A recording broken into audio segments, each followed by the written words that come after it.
Bienvenidos a una noticia más de Periodismo Libre y Artístico. A continuación, la siguiente información.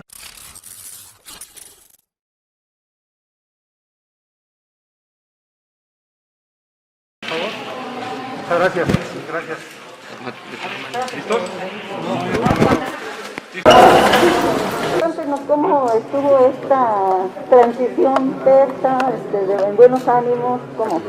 La diputada Dulce María Sauri es una profesional de la política, una mujer con mucha experiencia, alguien que hizo un trabajo institucional. Platiqué con ella unos momentos, me relató los pendientes, me hizo algunas sugerencias. A mí me pareció destacable el tema de los más de 100 dictámenes que pasan de una legislatura a otra y que es trabajo de diputados que se están religiendo, que es algo que se puede retomar de inmediato por el Pleno, más el tema de la diplomacia parlamentaria y yo creo que temas de difusión que tienen que ver con la Cámara, que vamos a estar emprendiendo en las próximas semanas. Un encuentro muy grato, le decía lo mejor a la diputada Sauri, en muy buen ánimo y con muy buen ambiente. Los pendientes, diputados, los más fuertes, donde tendrían que negociar de manera contundente con la oposición.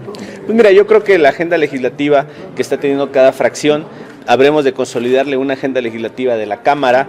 ¿Qué tenemos así de inmediato? Bueno, pues la aprobación de las leyes de revocación de mandato, que está en el Senado, hay que recordarlo, y la de juicio político y declaración de presencia, que está aquí en Cámara de Diputados.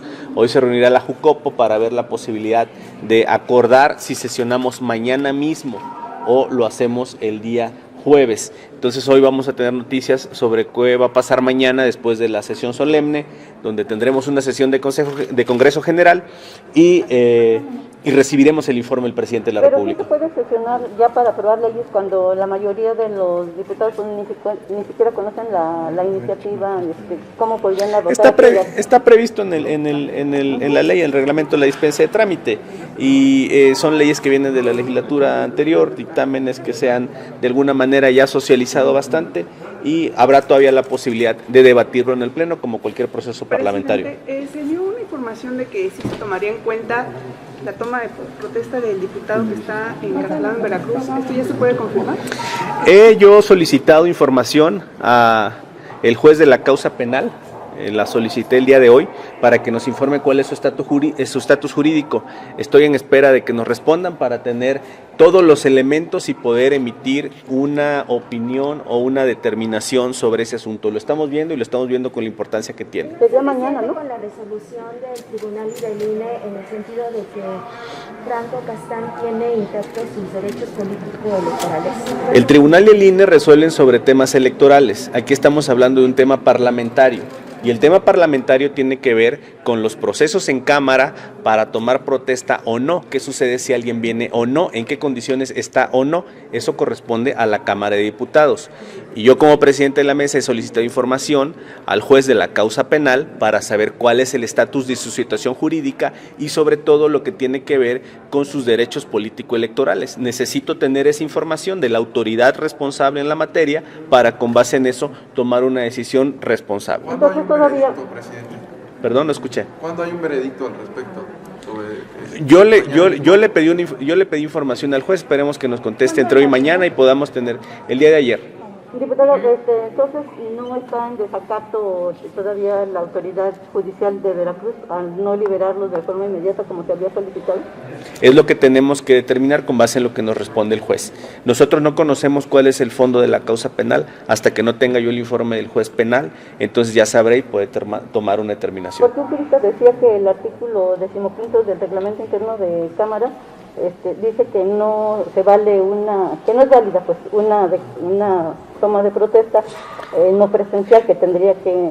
Hay varias opiniones sobre el tema, está el artículo 38 constitucional, está el tema del reglamento, pero lo que yo quiero hacer es ser muy responsable en no dar a priori una respuesta que prejuzgue sobre un asunto que entiendo es de la mayor importancia política para la Cámara. Quiero tener toda la información y empezar con un buen ánimo de, a partir de la información que tengamos, ya tomar una decisión y no prejuzgar para que no se malinterprete. ¿Hay algún plazo, diputado, para que esto pueda conocerse con certeza y saber si el diputado tiene censura o no? No hay ningún plazo. Yo el día de hoy me comunicaré con la presidenta del Supremo Tribunal de Justicia de Veracruz para pedirle que a la brevedad nos respondan y nos puedan informar de la situación jurídica y estar nosotros lo más pronto posible resolviendo esto. Yo creo que es interés de todos el tener claridad en qué va a pasar en ese caso. El hecho de que sea un gobierno emanado de Morena, el de Veracruz,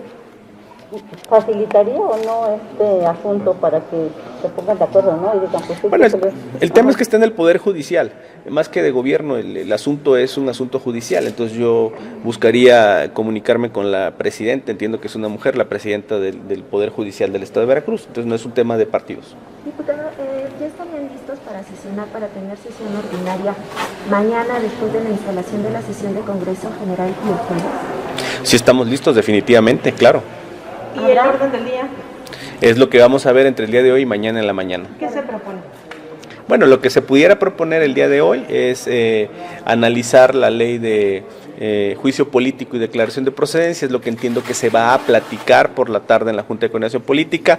Ahí estaremos presentes viendo cómo se toman esos acuerdos y para estar listos para primero la sesión protocolaria de mañana y luego, si se da, la sesión ordinaria, la primera sesión ordinaria de la Cámara de Diputados. ¿Y el jueves revocación?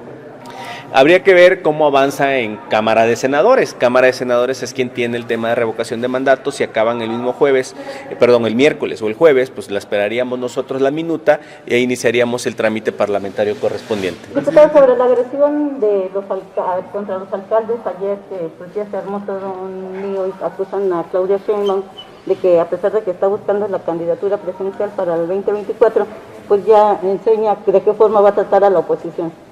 Bueno, yo creo que la jefa de gobierno es una funcionaria muy responsable, evidentemente hay ahí varias opiniones, no entraremos en polémica en ese tema.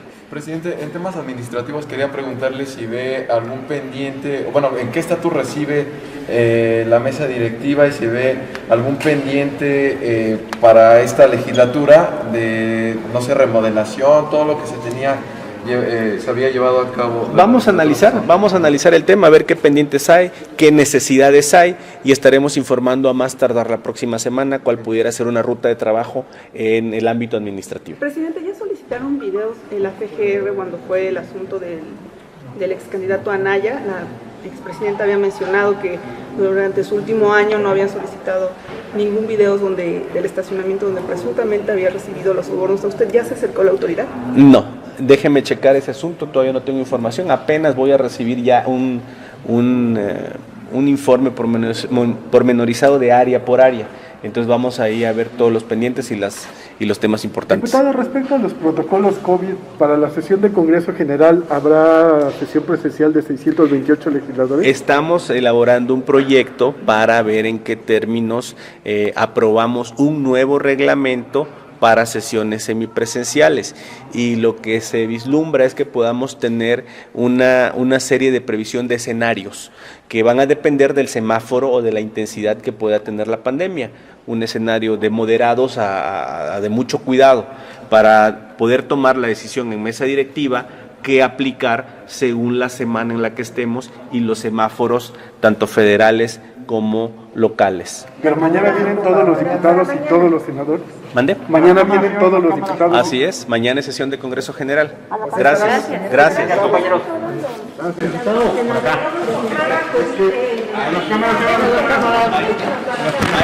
Está a la disposición y tenemos aquí en basamento laboratorio para que se puedan hacer todos los diputados y asesores pruebas de COVID y tengamos la certeza de que nadie está contagiado. Quien pueda, necesitamos hacerlo presencial hasta que no se apruebe el reglamento, esa es la idea. Concurrirán aquí diputados y senadores, tendremos el mayor cuidado en que estas medidas de higiene sean benéficas para todos. Es muy importante cuidar la salud, lo tenemos como algo prioritario en esta presidencia. El senador es su derecho, diputado, como el diputado Noroña, que pues él no concordaba con la idea de que el cubrebocas pues fuera permanente o fuera una medida de prevención pues muy efectiva. Los legisladores que no quieran por derecho aplicarse pruebas o utilizar este tipo de implementos, cubrebocas, caretas, etcétera, qué medidas va a tomar la mesa o no pueden hacer nada porque es la libertad. Eso va a depender del A la reglamento. Cámara, diputado. Cuando aprobemos el reglamento, vamos a ir a determinar cuáles van a ser los métodos para que haya medidas sanitarias adecuadas. Sobre ese tema, diputado, sobre ese tema. Para mañana, hay pregunta. Tendremos caretas y tendremos cubrebocas para todos. Se ponen en el lobby. Generalmente son todos. Yo creo que habrá buena voluntad de todos para ponérselos. Hablaré con Noroña para Diputado, eso. sobre ese tema. Ustedes van a hablar con todos los coordinadores para que no traigan tanta gente porque Tienes toda la razón, lo hemos venido diciendo y lo señalaremos otra vez. No habrá invitados mañana, generalmente ustedes lo recordarán, en los primeros de septiembre cuando se abre la legislatura se abren las galerías, se reciben invitados, mañana no habrá, es una determinación que tomé el día de hoy, no habrá invitados por salud y le estaremos pidiendo a los líderes y a los diputados, a los líderes de la bancada y a los diputados que tratemos de reducir al máximo el personal. Yo creo que lo mejor es cuidar la salud, ser prudentes. Estamos en esta tercera ola que parece que va a la baja, pero no hay que aflojarle. Oiga, presidente, ¿por qué no se puso su cubrebocas? Porque estaba con Dulce María Sauri y me agarraron así de improviso. Gracias.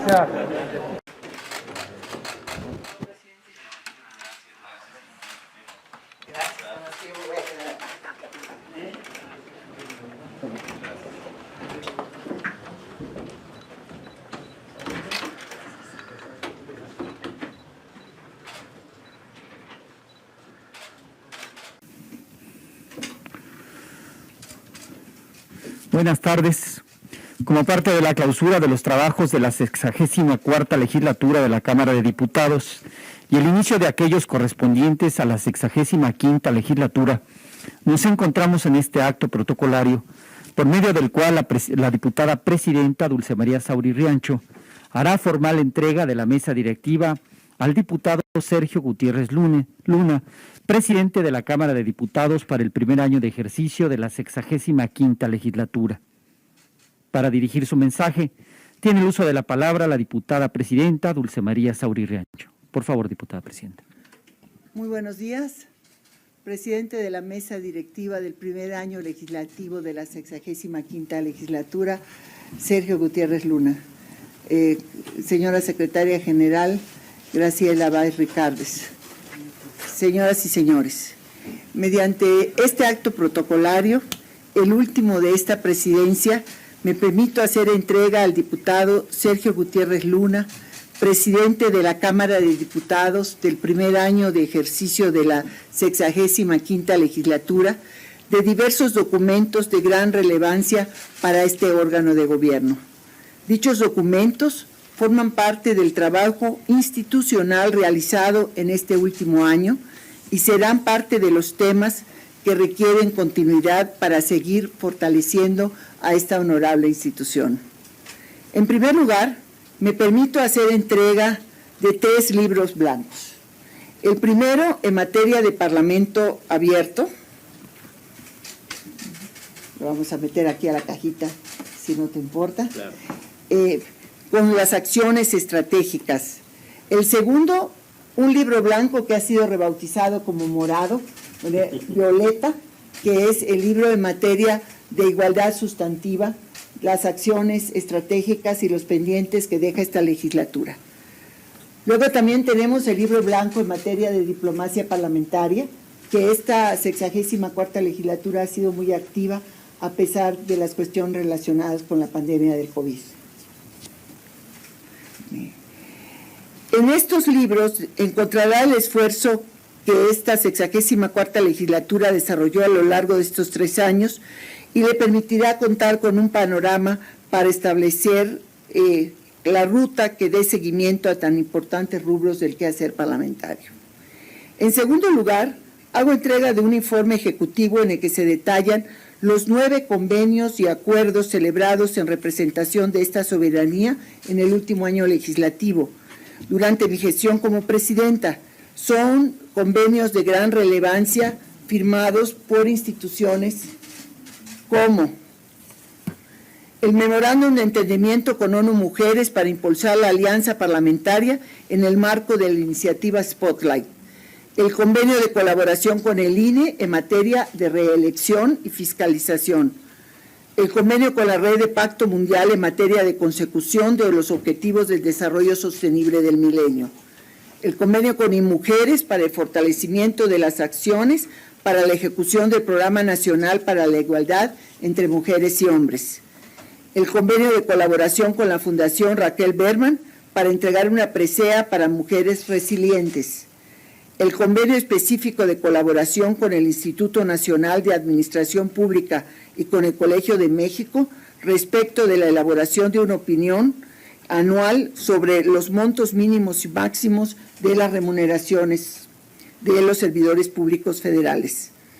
También se hace entrega del informe pormenorizado de la Dirección General de Asuntos Jurídicos de la Cámara de Diputados.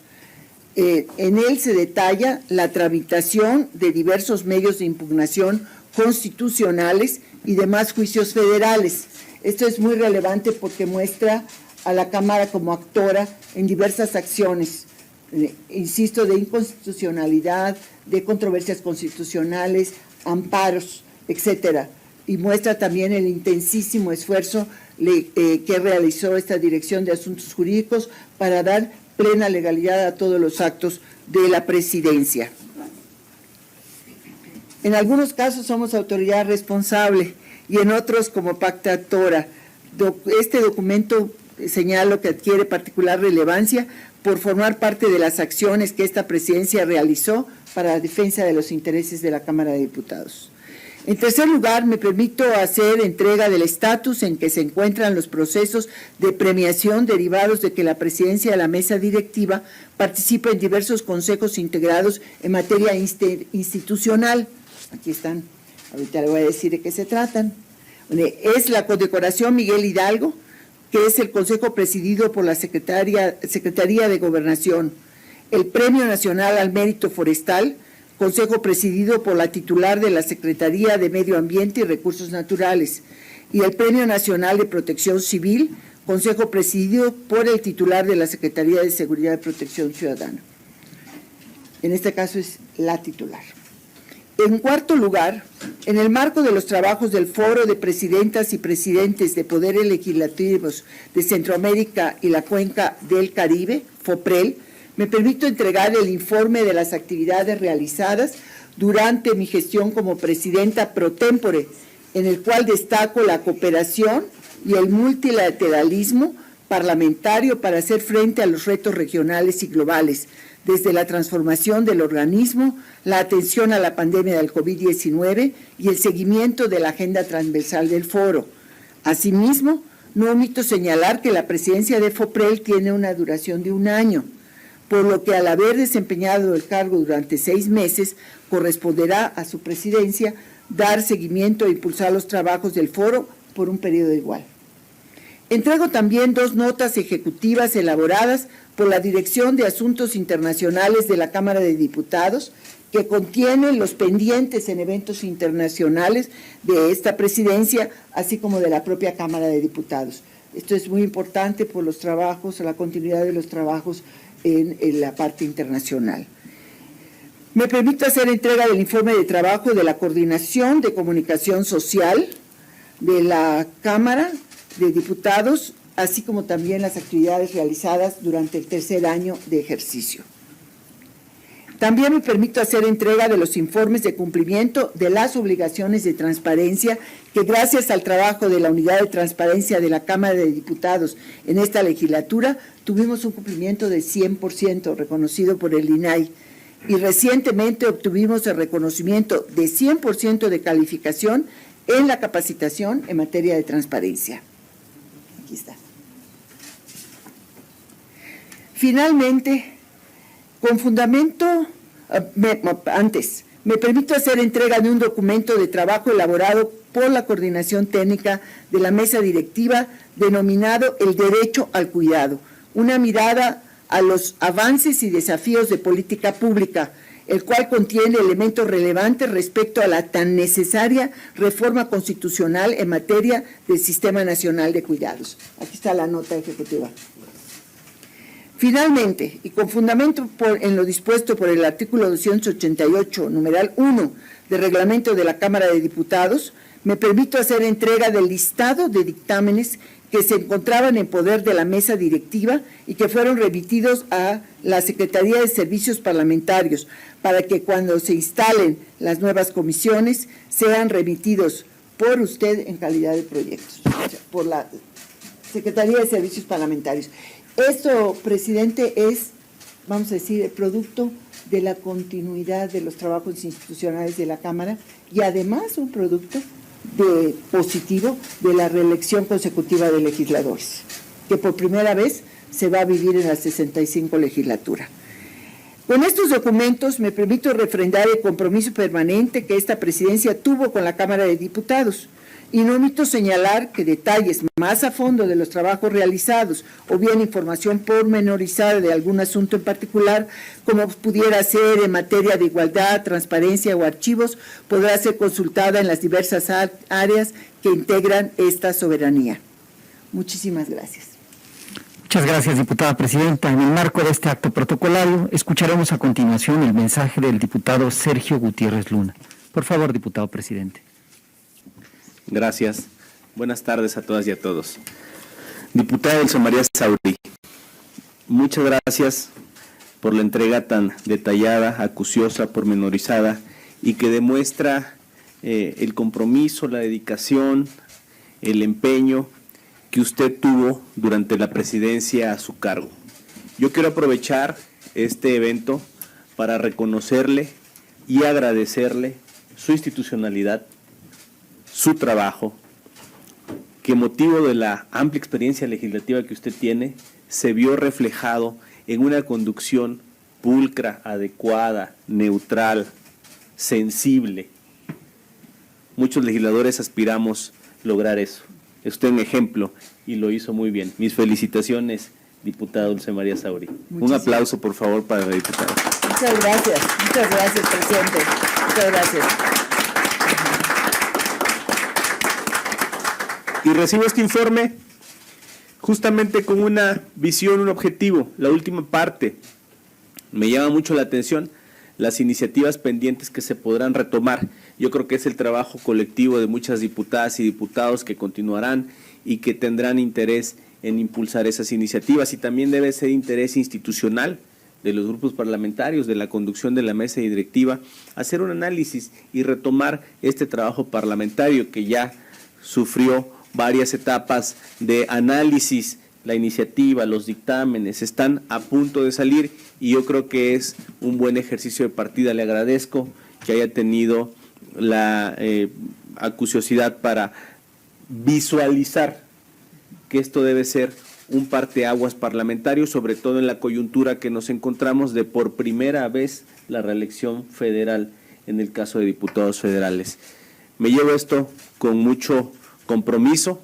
Estaremos sirviendo al Pleno y sirviendo al país completamente con la visión y la idea de cumplir lo que señala la ley, de cumplir lo que señala el reglamento, y que esta mesa directiva, que tengo el honor de presidir, sea la facilitadora de que el trabajo parlamentario fluya. Necesitamos acuerdos por el bien del país, seguro estoy que los lograremos. Este es un inicio, vamos a continuar con esa inercia, diputada. Te agradezco tus atenciones. Muchas gracias. Muchas gracias, diputado presidente. Le pedimos muy atentamente a la diputada presidenta y al diputado presidente se pongan de pie, por favor, para llevar a cabo la fotografía oficial de este acto. Si son tan amables.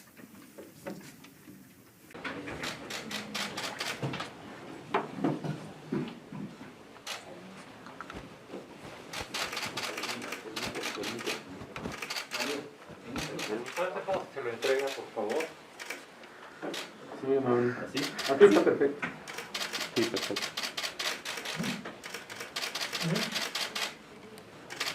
Muchas gracias. La Cámara de Diputados.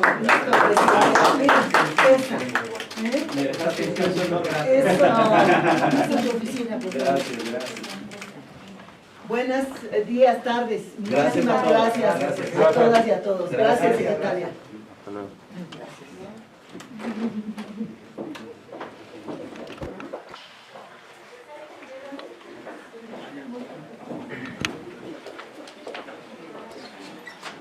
Escuchemos el mensaje que dirige el licenciado Andrés Manuel López Obrador, presidente constitucional de los Estados Unidos mexicanos, con motivo del tercer informe de gobierno.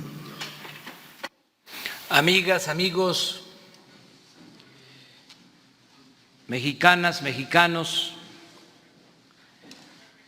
la transformación está en marcha y aunque es necesario seguir poniendo al descubierto la gran farsa neoliberal y auspiciando el cambio de mentalidad del pueblo, porque eso es lo más cercano a lo esencial y a lo irreversible, también estamos desterrando vicios y prácticas deshonestas en el manejo del gobierno. Una medida decisiva fue parar en seco la tendencia privatizadora.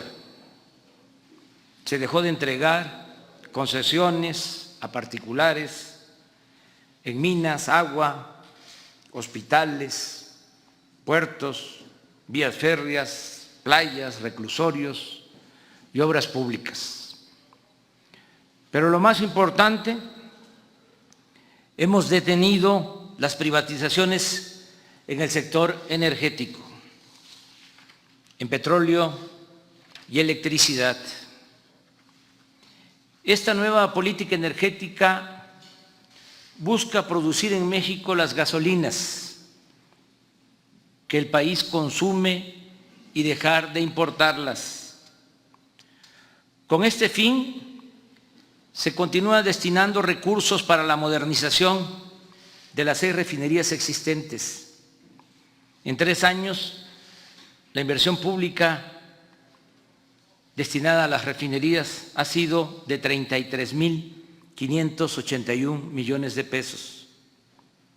Cuando llegamos al gobierno, estas refinerías estaban en el abandono y la administración anterior había comenzado a vender plantas como las de hidrógeno al interior de sus instalaciones. Al inicio de nuestra administración, las refinerías transformaban 511,000 barriles por día y ahora procesan 706,000 barriles diarios, es decir, 38% más. El reinicio de la construcción de la coquizadora de Tula Hidalgo es una buena noticia, porque se ampliará la producción de esa refinería en 70,000 barriles diarios de combustibles. En julio del año próximo se terminará también la nueva refinería de Dos Bocas, Paraíso, Tabasco, con capacidad para procesar 340,000 barriles diarios. Cabe recordar que desde hace 42 años, significativamente desde el inicio del periodo neoliberal, no se había construido una nueva refinería en nuestro país. La última fue la de Salina Cruz, Oaxaca, que empezó a operar en 1979. Durante el gobierno de Carlos Salinas de Gortari, en 1993, en vez de hacer aquí una nueva refinería, se optó porque Pemex se asociara con Shell para compartir la refinería Deer Park de Houston, Texas. Este año se hizo la oferta para comprar la parte de la petrolera extranjera y se cerró la operación con un costo de $596 millones.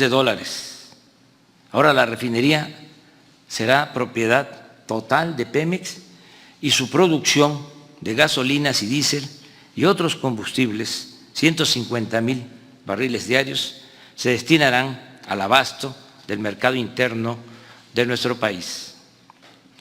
Esta nueva política significa no extraer más petróleo que el indispensable para cubrir la demanda de combustibles del mercado interno. Con esta producción moderada cumpliremos el compromiso de reponer como norma el 100% de las reservas probadas y ayudaremos así a reducir el uso excesivo de combustibles fósiles. En suma, seguiremos actuando de manera responsable y no se afectará la herencia de las nuevas generaciones. En cuanto a la industria eléctrica, vamos a impulsar. Este mes voy a enviar al Congreso una iniciativa de reforma constitucional que permitirá reparar el grave daño que causó la privatización al sector público y a la economía popular. Pues mientras el mercado de esta industria se abrió para dar preferencia a empresas particulares, nacionales y sobre todo extranjeras,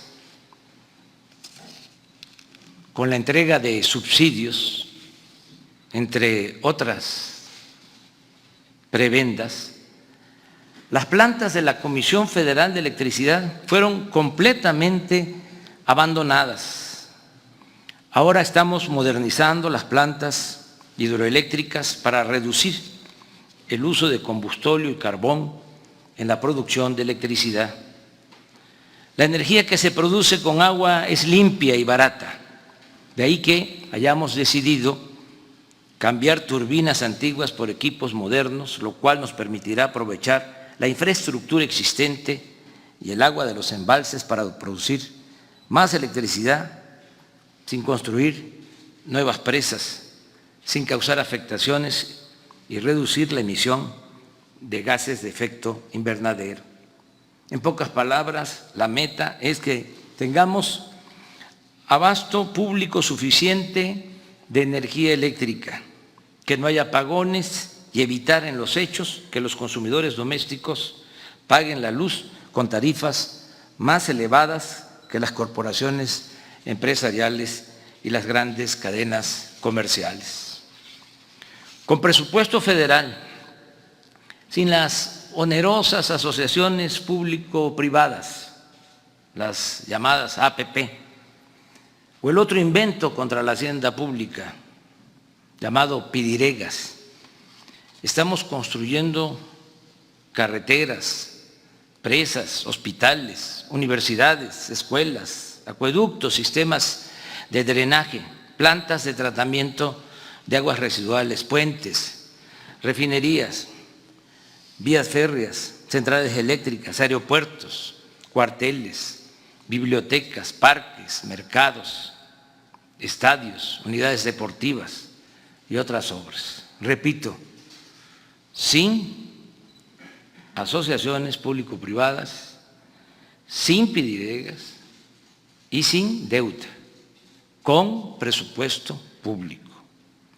Destacan la construcción del aeropuerto Felipe Ángeles y el programa integral del Istmo de Tehuantepec para articular puertos, trenes y crear una vía rápida de comunicación entre países de Asia y la costa este de Estados Unidos. Asimismo, el Tren Maya llevará bienestar a la región de mayor riqueza arqueológica, cultural y turística del país y una de las más importantes del mundo. Tan solo en la ejecución de estos tres grandes proyectos se están generando 143.137 empleos directos y 277.049 indirectos.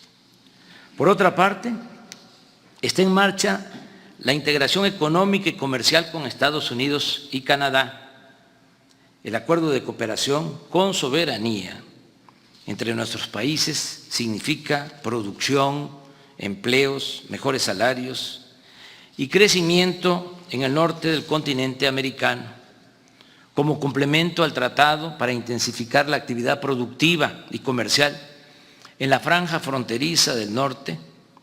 Desde el comienzo del gobierno se puso en práctica una estrategia de estímulos fiscales que consiste en reducir a la mitad el cobro del IVA y del impuesto sobre la renta, homologar el precio de las gasolinas y el diésel con el de los estados fronterizos del país vecino y aumentar al doble el salario mínimo.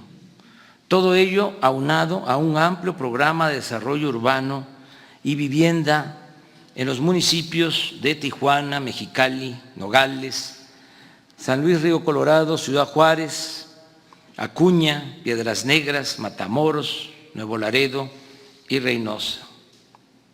Aunque continúan los contagios, se ha reducido considerablemente el número de hospitalizaciones y de fallecimientos por COVID. La principal razón de esta disminución en la intensidad de la pandemia es el Programa Nacional de Vacunación, que ha funcionado con eficacia y ha llegado a todos los pueblos de México.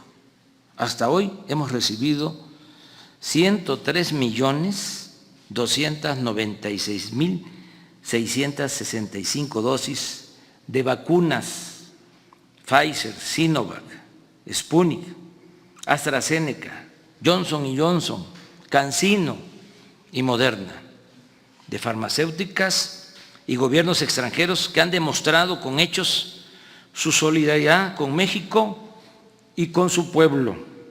Destaco el apoyo de Cuba, de Argentina, Rusia, China, India y Estados Unidos.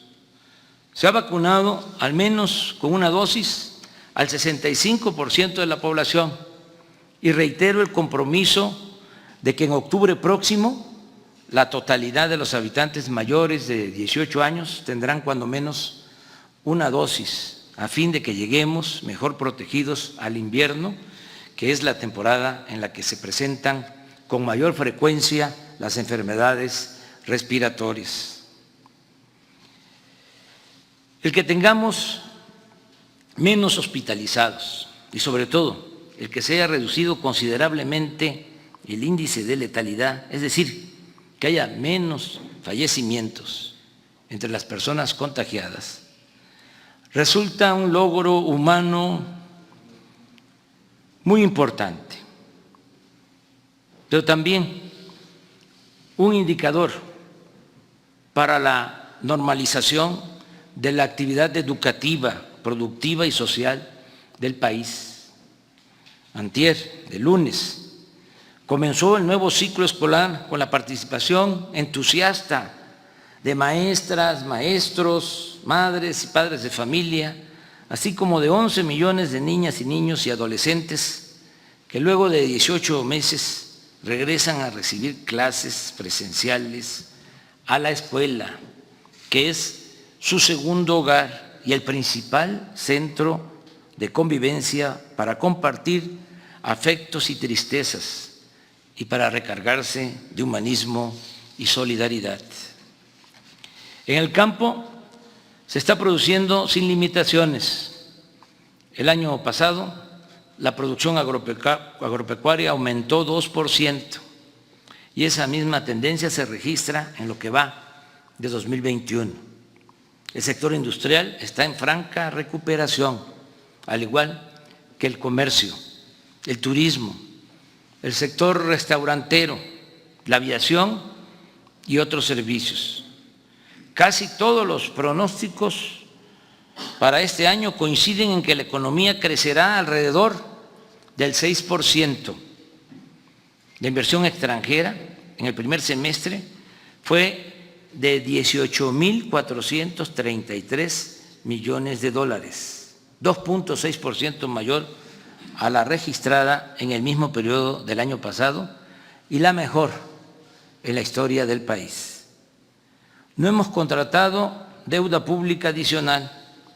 El peso no se ha devaluado durante los 2 años y 9 meses del sexenio, como no había sucedido en 3 décadas, y el salario mínimo ha aumentado en términos reales en 44%, algo que no había ocurrido en más de 30 años. Cuando llegamos al gobierno, un salario mínimo alcanzaba para comprar 5.8 kilogramos de tortilla y ahora, a pesar de la inflación, permite adquirir 7.7. es decir, casi 2 kilos más. No hemos aumentado en términos reales los precios de las gasolinas, el diésel y la electricidad. El gas ha subido un poco por encima de la inflación, pero pronto vamos a corregir ese aumento.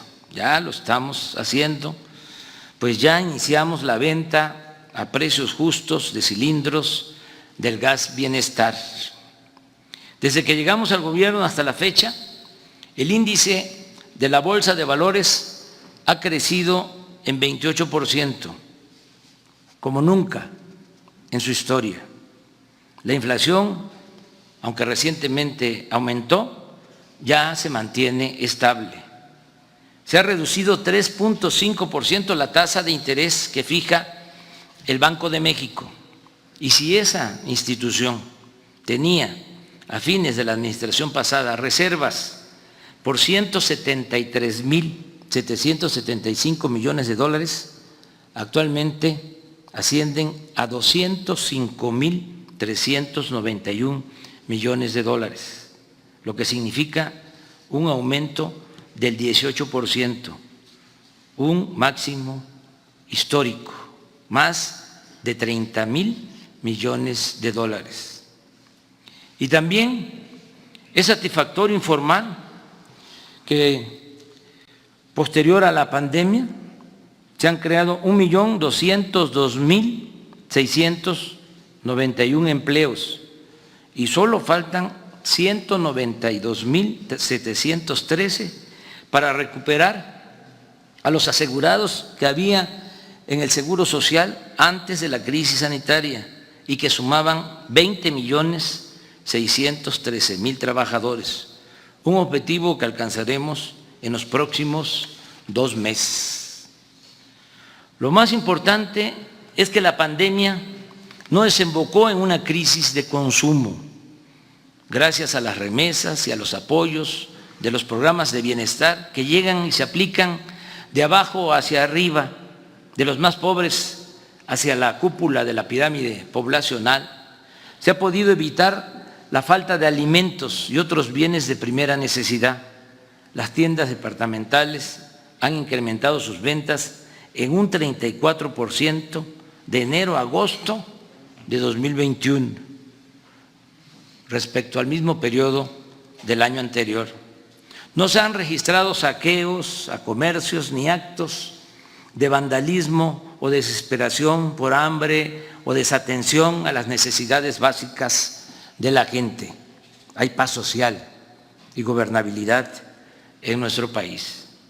A partir de la pandemia decidimos reforzar los apoyos sociales, ampliando el presupuesto destinado a la gente.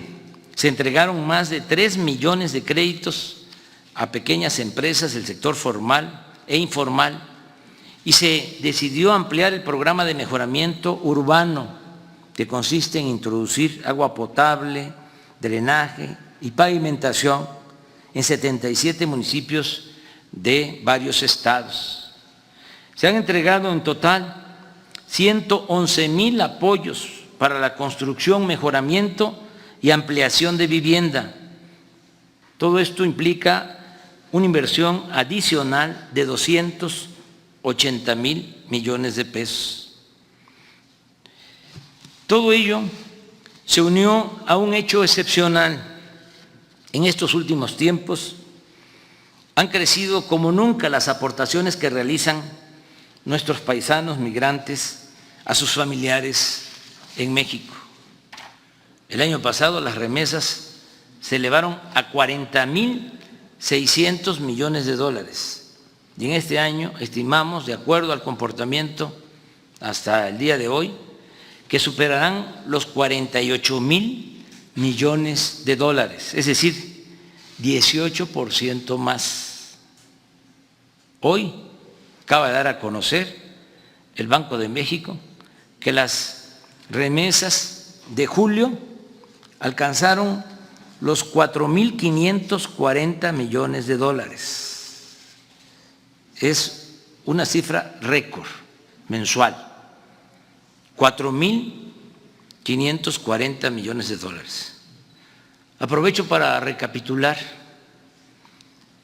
récord histórico en remesas, récord histórico en inversión extranjera, récord histórico en incremento al salario mínimo, récord histórico en no devaluación del peso, récord histórico en no incremento de deuda, récord histórico en aumento del índice de la Bolsa de Valores, récord histórico en las reservas del Banco de México. Está como para decir a los cuatro vientos, presumir.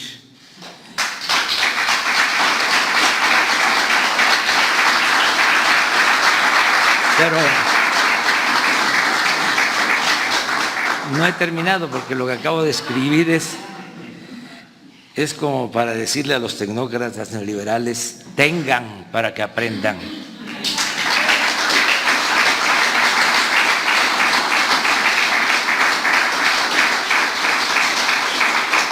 Agrego algo muy serio, profundo, fundamental.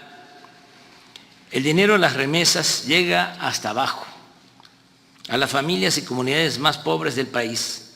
Estamos hablando de más de 10 millones de envíos de $380 mensuales en promedio por familia, 7,600 pesos mensuales.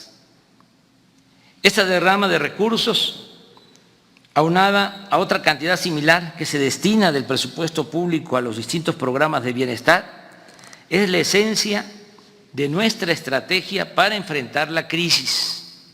En otras palabras, con esta inyección rápida y directa de recursos a las familias, se ha fortalecido la capacidad de compra o de consumo de la gente y con ello se ha podido reactivar pronto la economía. Todos los días desde las 6 de la mañana, de lunes a viernes, realizamos en Palacio Nacional, aquí en Palacio Nacional, reuniones del Gabinete de Seguridad, integrado por las Secretarías de Gobernación, la Secretaría de la Defensa, la Secretaría de Marina y la Secretaría de Seguridad Pública y Protección Ciudadana, que es la encargada de coordinar este gabinete. En esas reuniones diarias recibimos reportes del país sobre esta materia y se toman decisiones que permiten enfrentar los distintos delitos y garantizar la paz. Fruto de este trabajo perseverante, conjunto, son los siguientes resultados. En el tiempo que llevamos en el gobierno, se redujo el robo de combustibles, el llamado huachicol, en 95%.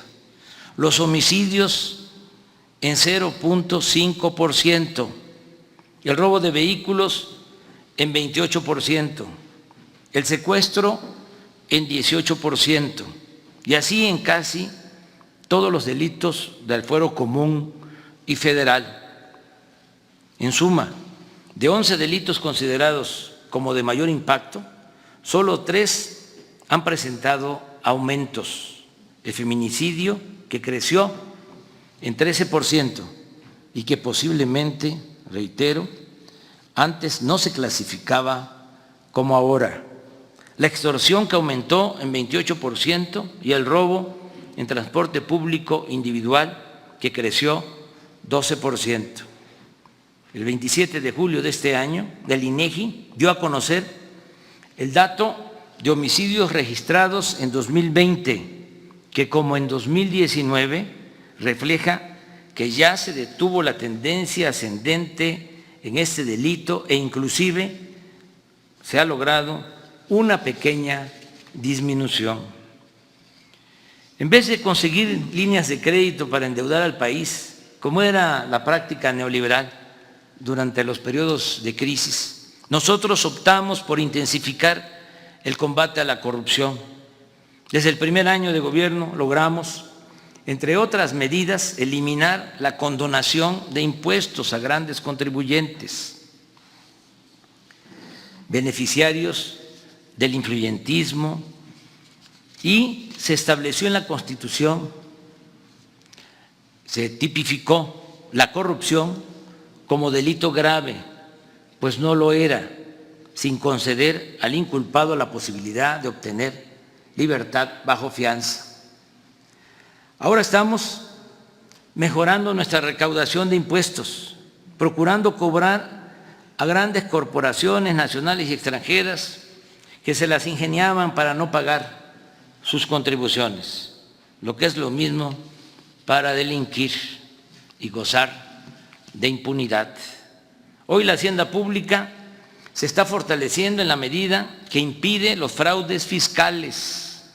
Un dato: aún con la crisis por la pandemia del COVID-19, los ingresos del gobierno federal hasta el día de ayer sumaron 2.438.557 millones de pesos, es decir, fueron 2.6% superiores en términos reales al mismo periodo del año pasado y 0.8% más que lo estimado en la Ley de Ingresos de la Federación para este año.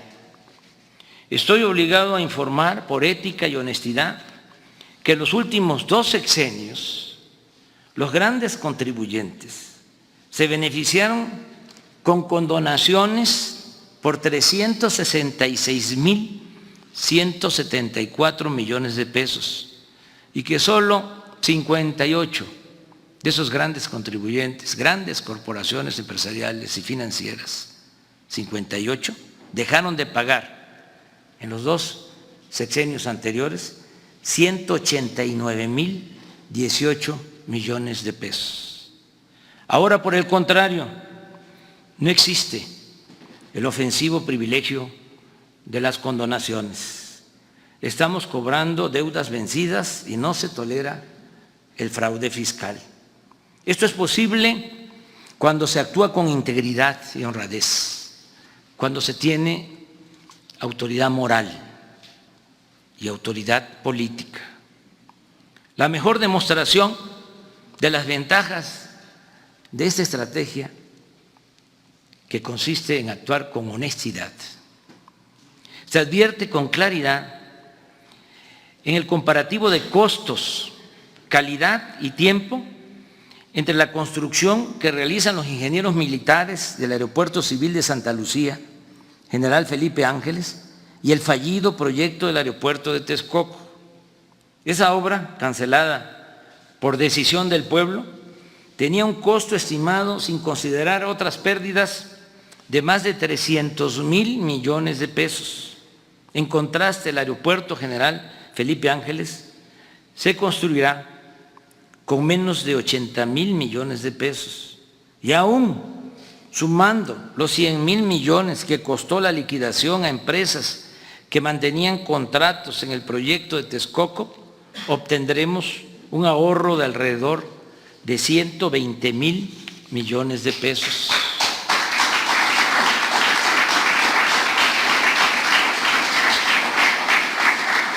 Por añadidura, que esto también es muy importante, la nueva terminal aeroportuaria la vamos a inaugurar antes que el proyecto o que el aeropuerto proyectado en Texcoco.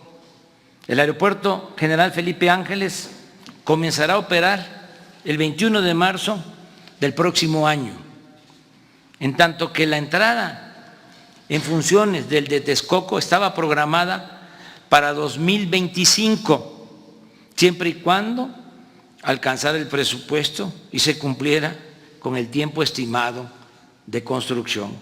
En fin, es demostrable que no permitir la corrupción y la impunidad ayuda a liberar fondos para el bienestar y el desarrollo del país. Esa es la fórmula. No permitir la corrupción, gobernar con austeridad y no permitir la impunidad, moralizar la vida pública de México. Al mismo tiempo que comenzamos a combatir la corrupción, reitero, se puso en práctica una política de austeridad republicana. En 2 años, 9 meses, hemos ahorrado 1.400.000.000.000 de pesos en compras y contratos, reduciendo al mínimo el robo de combustible, el llamado huachicol, y disminuyendo drásticamente la defraudación fiscal y otras malas prácticas dañinas que proliferaban en la hacienda pública en el antiguo régimen. La austeridad, la cancelación de fideicomisos, de contratos leoninos y fondos que se manejaban de manera discrecional, deshonesta y en beneficio de minorías, también nos han permitido liberar más presupuesto en beneficio del pueblo. Con esta fórmula de combatir la corrupción y gobernar sin lujo ni frivolidad, hemos podido cumplir los compromisos de no endeudar al país, no aumentar impuestos, no subir los precios de los combustibles y, lo más importante, esta nueva política económica fincada en la moralidad nos ha permitido financiar programas sociales para el bienestar de nuestro pueblo, en especial para los más pobres y marginados. Ya es una realidad la pensión universal para los adultos mayores, que va a ir aumentando. Para enero del 2024, todos los adultos mayores del país van a recibir el doble de lo que se les entrega en la actualidad.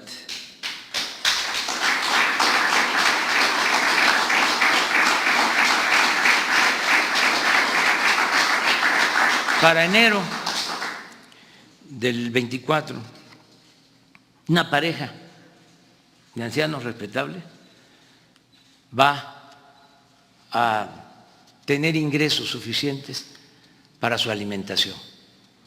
Nos vamos a sentir todos muy orgullosos, muy fraternos, muy humanos. También vamos a continuar apoyando a niñas y niños con discapacidad, con sus pensiones.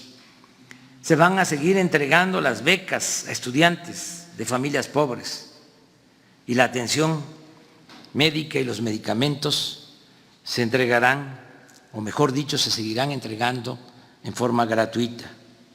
Programas que, por cierto, ya se elevaron a rango constitucional y están establecidos como derechos de observancia obligatoria para quien esté en el gobierno. Además de estas acciones emprendidas desde el principio, se ha atendido al campo, se ayuda de manera directa con recursos económicos a productores, a pescadores. Se establecieron los precios de garantía, se están sembrando árboles frutales y maderables en 1 millón de hectáreas y hay 420,000 sembradores que reciben un jornal para cultivar sus parcelas, sean pequeños propietarios o ejidatarios. Se entregan fertilizantes a todos los productores de Guerrero, que suman 340,460 personas, así como a otros 62,536 de Puebla, Tlaxcala y Morelos. Este programa de fertilizantes gratuitos lo vamos a ampliar el año próximo a otros estados. 1,800,000 jóvenes han trabajado como aprendices con una percepción de un salario mínimo en el programa Jóvenes Construyendo el Futuro. No hemos dejado de pagar a médicos, enfermeras, soldados, marinos y otros servidores públicos. Se canceló la mal llamada reforma educativa, 56,000 comités escolares formados por maestros, alumnos, madres y padres de familia ya reciben de manera directa el presupuesto para el mantenimiento de las escuelas. No han faltado los libros de texto para el nivel básico y educación media superior y se trabaja en mejorar sus contenidos. Están terminadas o en proceso de construcción 140 universidades públicas. Hemos aumentado en 9.370 las becas de posgrado e investigadores para llegar a un total de 125.816 y recientemente se amplió al doble el número de médicos que recibirán una beca para cursar una especialidad en el país o en el extranjero. 85.988 comunidades ya cuentan con conexión a Internet. El año próximo serán 122.000 y en 2023 la red cubrirá todo el territorio nacional. Sigue en expansión el Banco del Bienestar, para el cual se han construido hasta ahora 1.064 sucursales. Hay 368 más en proceso y en los próximos 2 años tendrá cobertura hasta en las regiones menos comunicadas del país, con 2.700 sucursales del Banco del Bienestar. En materia de promoción cultural, hemos publicado 79 títulos de grandes autores, con 4.380.000 ejemplares gratuitos o a precios módicos. Se incluye la colección 21 para el 21, con motivo de la conmemoración del México independiente. Están en construcción los parques culturales y ecológicos del Bosque de Chapultepec y del Lago de Texcoco. En estos 2 años y 9 meses de gobierno hemos tomado decisiones trascendentes y consideramos que se ha trabajado con intensidad y en bien del pueblo. Por ejemplo, de los 100 compromisos que hice en el Zócalo el 1 de diciembre de 2018, al tomar posesión, hemos cumplido la gran mayoría, 98 de 100 compromisos.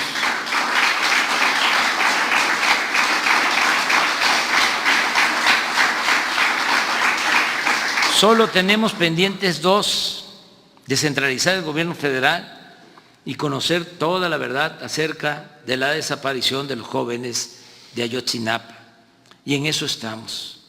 Pero también hemos hecho muchas otras cosas que no estaban incluidas en ese listado de compromisos. Por ejemplo, terminamos el tren suburbano de Guadalajara y continuamos con el de Toluca a la Ciudad de México. Rehabilitamos los aeropuertos de Tuxtla Gutiérrez, Chetumal y el aeropuerto capitalino.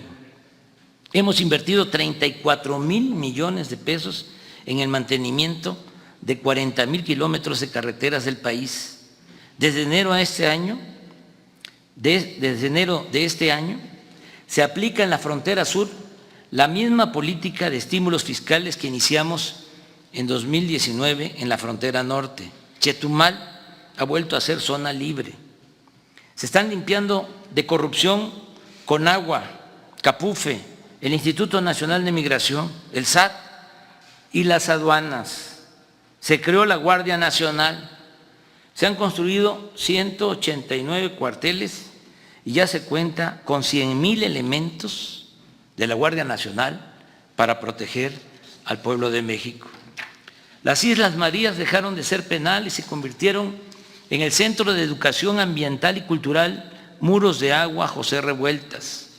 No hemos otorgado ninguna concesión minera. Se implementó el Programa Nacional de Búsqueda y Localización de Personas Desaparecidas por la Violencia. Se reinstaló a todos los maestros despedidos por la imposición de la mal llamada reforma educativa y se están reparando daños cometidos a personas o familiares afectados por la corrupción neoliberal o por la violación de Estado, como los casos de la guardería ABC en Hermosillo, Sonora, y Pasta de Conchos en Coahuila. Se mantiene el programa de protección a periodistas. Se creó el Instituto para devolver al pueblo lo robado. Se inició la entrega de mercancías decomisadas en beneficio de comunidades pobres. Se ayuda a los damnificados por inundaciones y otros fenómenos naturales, tanto en México como en el extranjero. Hasta ayer habíamos ofrecido 685 conferencias de prensa de 7 a 9 de la mañana, de lunes a viernes. He visitado como presidente todos los estados del país, unos, los menos, 4 veces y otros hasta en 28 ocasiones. Entró en vigor el nuevo tratado comercial con Estados Unidos y Canadá. Se aprobó la nueva ley laboral para garantizar el voto directo y la democratización de los sindicatos. Se aumentó en los hechos el reparto de utilidades. Se terminó con la subcontratación y se redujo el costo de administración de las AFORES. Se ha basificado a 400,000 trabajadores de la educación. Se han entregado puntualmente las participaciones federales y los recursos del presupuesto que por ley corresponden a estados y municipios. La independencia de los poderes legislativo y judicial y de la Fiscalía General de la República es una realidad. No se fabrican delitos ni se persigue o espía a opositores. La represión política ha dejado de existir y han quedado atrás las presiones del poder público a los medios de información para influir en su línea editorial. No hay escasez de alimentos, materias primas o combustibles. El sistema financiero funciona normalmente. Solo han habido 20 huelgas de trabajadores. Las manifestaciones de protesta se han reducido al mínimo. Los créditos del Infonavit y del Fobiste se entregan de manera directa a los trabajadores y no hay desalojos por causas injustas o deudas contraídas con estos organismos. Ofrecimos asilo al expresidente Evo Morales y a sus colaboradores. No tenemos conflictos con ningún gobierno en el mundo. No se han violado derechos humanos de migrantes. El caso excepcional de hace unos días, en que 2 funcionarios de migración patearon a un ciudadano haitiano, ese mismo día se atendió. Fueron dados de baja los 2 funcionarios y están a disposición del órgano interno de control. No va a haber represión en nuestro gobierno. Eso debe de quedar de manifiesto. Se permitió la entrada a organismos internacionales para vigilar el cumplimiento de los derechos humanos en nuestro país. En estos 34 meses solo ha ocurrido un apagón importante. No se ha presentado una crisis de desabasto de agua. Se resolvió el problema de la escasez de gasolina que se originó por el combate al robo de combustible y se adquirieron 612 pipas o carros tanques que opera la Secretaría de la Defensa Nacional. Hay información permanente sobre quién es quién en los precios. Están en curso 2 campañas de información para no consumir drogas ni productos chatarra. Se inauguró el túnel emisor Oriente para evitar inundaciones en el Valle de México. Nuestro país fue electo casi por unanimidad para integrar el Consejo de Seguridad de la ONU y en noviembre próximo asumiremos la presidencia de ese organismo. De igual manera, se aprobó la resolución que presentamos en esa organización para garantizar la equidad en el comercio de medicinas y vacunas. Se estableció el sistema de educación por Internet, radio y televisión. Se montaron 1,530 exposiciones artísticas, arqueológicas en México y en el extranjero. Se celebraron anualmente los actos cívicos del grito y del desfile de independencia, como se van a llevar a cabo en este mes de septiembre, mes de la patria, así como la conmemoración del inicio de la Revolución Mexicana. 925 deportistas y entrenadores de alto rendimiento han recibido de manera directa apoyos para su preparación por un monto global de 500 millones de pesos. En las Olimpiadas de Tokio 2020, los deportistas mexicanos compitieron con profesionalismo y dignidad y obtuvieron 4 medallas de bronce.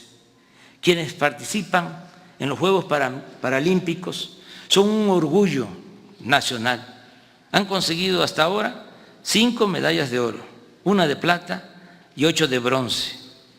En este mes, cuando regresen, a ellos y a todos los de la delegación que representó a México en las Olimpiadas de Tokio, se les entregarán, incluyendo a sus entrenadores, estímulos económicos. Como indicador alternativo y complementario al Producto Interno Bruto, se está elaborando el Índice de Bienestar. Se lleva a cabo el proyecto Agua Saludable para la Laguna de Coahuila y Durango. Se ha consolidado el Servicio de Protección Federal para prestar seguridad a las secretarías y organismos de la Administración Pública Federal. Ha iniciado el proyecto de construcción del nuevo aeropuerto de Tulum, Quintana Roo. Se están creando escuelas para la formación de deportistas y maestros de educación física. Se aplica un nuevo etiquetado en alimentos para evitar el consumo de productos chatarra. Se incorporó a la enseñanza pública la nueva materia Vida Saludable y se instaló una comisión para impulsar el Plan de Justicia para el pueblo yaqui de Sonora, entre otras acciones. Pero lo más importante es que ya están sentadas las bases de la transformación. A solo 2 años, 9 meses de ocupar la presidencia, puedo afirmar que ya logramos ese objetivo. Repito, sentar las bases para la transformación de México. Ahora se respeta la Constitución, hay legalidad y democracia. Se garantizan las libertades y el derecho a disentir. Hay transparencia plena y derecho a la información. No se censura a nadie, no se violan los derechos humanos. El gobierno no reprime al pueblo y no se organizan fraudes electorales desde el Poder Federal. El poder público ya no representa, como era antes, a una minoría, sino a todos los mexicanos de todas las clases, culturas y creencias. Se gobierna con austeridad y autoridad moral. No se tolera la corrupción ni se permite la impunidad. En la práctica no hay fueros ni privilegios. Se protege la naturaleza, se auspicia la igualdad de género, se repudia la discriminación, el racismo y el clasismo. Se fortalecen valores morales, culturales y espirituales. Se cuida y se promueve el patrimonio cultural e histórico de México.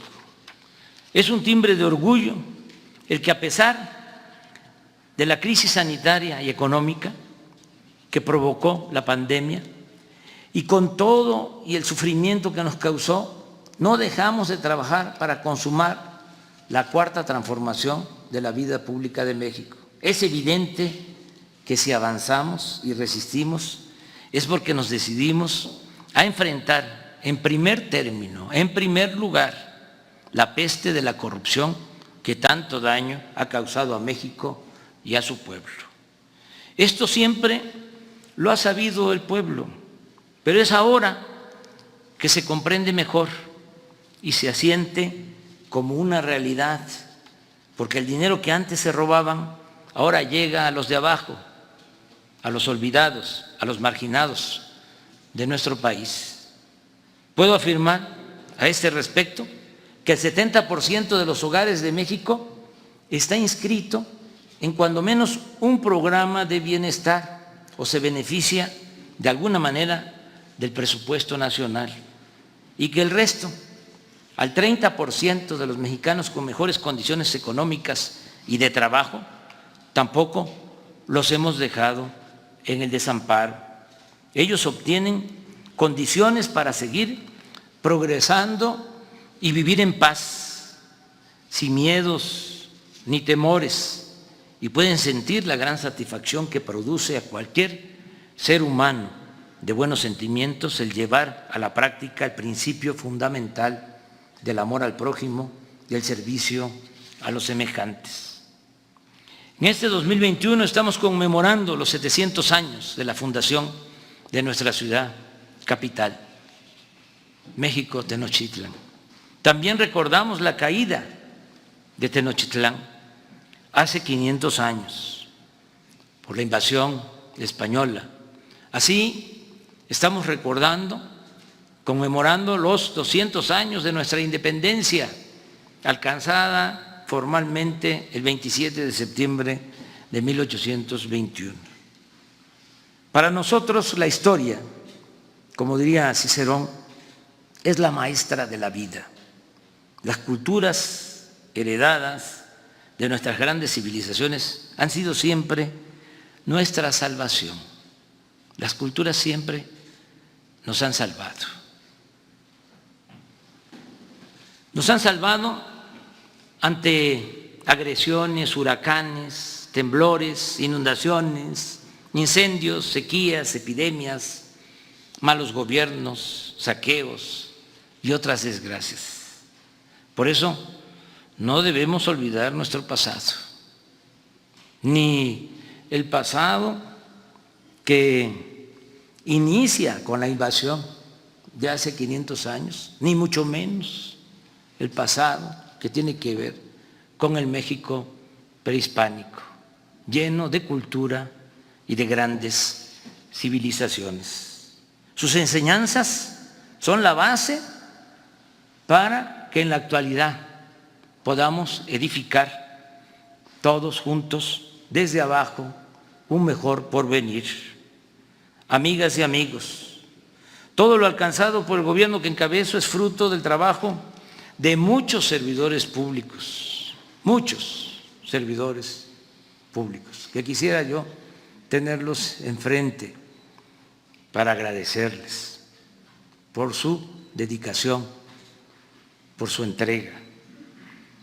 Servidores públicos honestos y comprometidos con resolver las demandas de nuestro pueblo. Agradezco también el apoyo de ustedes, mujeres, hombres, integrantes del gabinete, mujeres y hombres leales y solidarios, fraternos, pero sobre todo mi gratitud a la gente, al pueblo raso, por su respaldo y su confianza. Tengo muy claro que debemos atender a todos con respeto, sin dejar de ayudar a nadie, pero la preferencia se debe seguir dando a los más pobres y necesitados.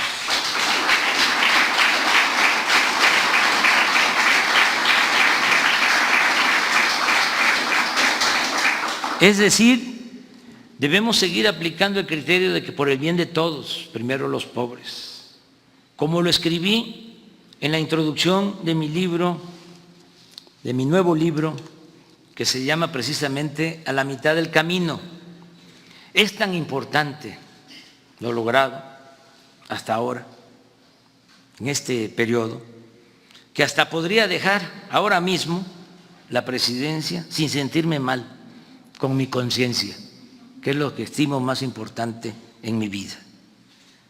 Reitero, es mucho lo realizado y sería muy difícil de dar marcha atrás a decisiones o acciones que se han tomado en bien del pueblo y de la nación. ¿Cómo podrían los conservadores, por ejemplo, quitar las pensiones a los adultos mayores?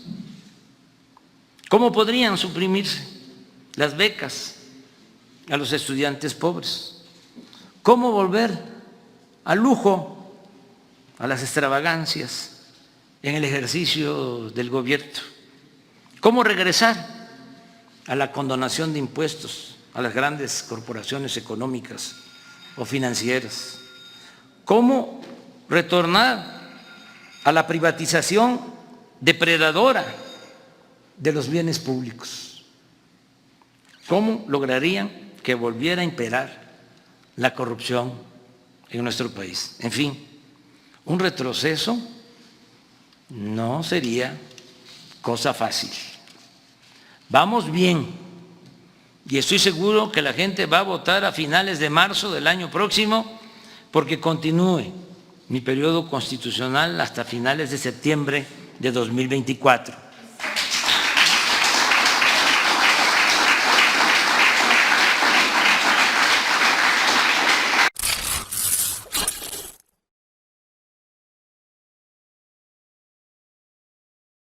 Y como siempre, la última palabra la tienen ustedes. Nos vemos en un próximo video y hay que seguirnos manteniéndonos informados día con día. Y no olviden suscribirse y dejar su like. Hasta pronto y nos vemos.